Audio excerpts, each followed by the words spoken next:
આકાશવાણી અમદાવાદ વડોદરા હવે પ્રસ્તુત છે સમાચાર સમીક્ષા।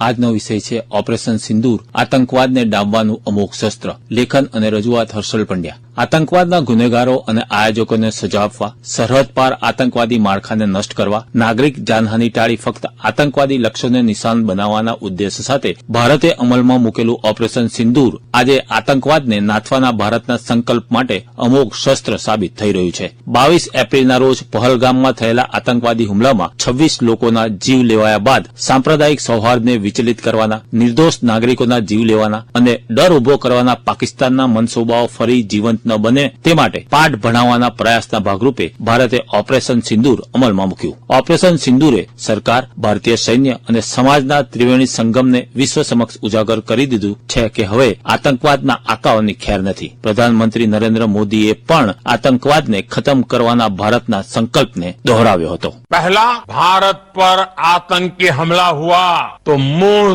तोड़ जवाब दिया जाएगा। हम अपने तरीके से, अपनी शर्तों पर जवाब देकर रहेंगे। हर उस जगह जाकर कठोर कार्रवाई करेंगे जहां से आतंकी जड़ें निकलती हैं। दूसरा, कोई भी न्यूक्लियर ब्लैकमेल भारत नहीं सहेगा। न्यूक्लियर ब्लैकमेल की आड़ में पनप रहे आतंकी ठिकानों पर भारत सटीक और निर्णायक प्रहार करेगा। तीसरा, हम आतंक की सरपरस्त सरकार और आतंक के आकाओं को अलग अलग नहीं देखेंगे। ऑपरेशन सिंदूर के दौरान दुनिया ने पाकिस्तान का वो घिनौना सच फिर देखा है जब मारे गए आतंकियों को विदाई देने पाकिस्तानी सेना के बड़े बड़े अफसर उमड़ पड़े। आतंकवादी હુમલો થયો તેના ત્વરિત પ્રત્યાઘાત આપવાને બદલે સંયમ, સમાયોજન અને રાજકીય પક્ષોના પરાપરથી દૂર રહીને સર્વસમાવેશી મુત્સદ્દીગીરીનો અભિગમ દાખવીને પાકિસ્તાનને એવો જવાબ આપ્યો કે પાકિસ્તાન પાયમાલ થઈ ગયું। ભારતનું બસ એક જ ધ્યેય હતું કે ઘરમાં ઘૂસીને આતંકવાદીઓને મારવાનું। સૈન્યની ત્રણે પાંખ, જાસૂસી સંસ્થાઓ અને સલામતી એજન્સીઓ અને સરકારની દીર્ઘ દ્રષ્ટિ તેમજ વૈશ્વિક સમુદાયને સાથે રાખીને ઓપરેશન સિંદૂરને અમલમાં મૂકવાની કુનેહ પાકિસ્તાનને વિશ્વ સમક્ષ ભોઠું પાડી દીધું છે। સંરક્ષણ મંત્રી રાજનાથસિંહે પણ સૈન્યનું પીઠબળ બનીને સૈન્યને છૂટ આપીને ऑपरेशन सिंदूर ने पार पाड़્યું। हर आतंकी ठिकाना, चाहे वह घाटियों में छुपा हो या बंकरों में दबा हो, हम वहां पहुंचेंगे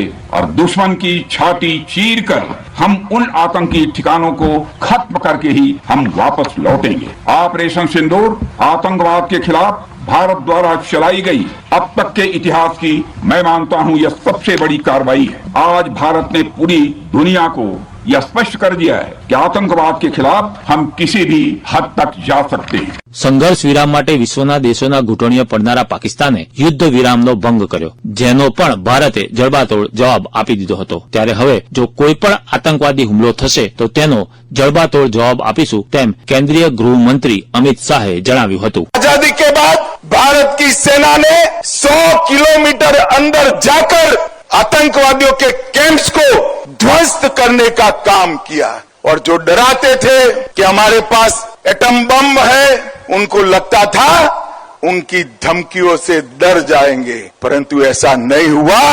हमारे तीनों सेनाओं ने ईंट का जवाब पत्थर से देने का काम किया और हमारे प्रधानमंत्री नरेंद्र मोदी जी की दृढ़ राजनीतिक इच्छा शक्ति की भूरी भूरी प्रशंसा आज पूरी दुनिया कर दी है। અત્યાધુનિક યુદ્ધ ઉપકરણો અને ભારતીય સૈન્યના ઉચ્ચતમ આત્મવિશ્વાસને કારણે ફરી પાકિસ્તાન બેહાલ થયા બાદ છેવટે બંને પક્ષોની ડીજીએમઓની બેઠકમાં એકબીજા પર હુમલા નહીં કરવાનું ઠરાવાયું, જેથી સળગતી સરહદો શાંત બની હતી।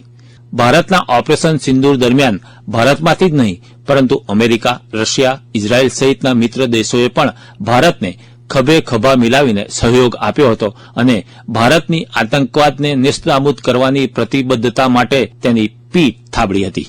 સિંધુ જળ સંધિ રદ કરવાની અને ચિનાબ નદીના પાણી છોડવા સુધીના પગલાં લઈને ભારતની વ્યૂહાત્મક શક્તિ પણ ઉજાગર થઈ છે। જ્યારે ઓપરેશન સિંદૂરે ભારતની વૈશ્વિક સ્તરે સાખ વધારી છે અને શાંતિના દૂત એવા ભારતની જ્યારે જરૂર પડે ત્યારે તેના સામર્થ્ય અને સંયમનો ઉપયોગ કરવાની ક્ષમતાને પણ વિશ્વએ પીછાણી છે। આકાશવાણી ઉપરથી આપ સાંભળી રહ્યા હતા સમાચાર સમીક્ષા। આજનો વિષય હતો ઓપરેશન સિંદૂર, આતંકવાદને ડામવાનું અમોઘ શસ્ત્ર। લેખન અને રજૂઆત હર્ષલ પંડ્યા દ્વારા કરવામાં આવી।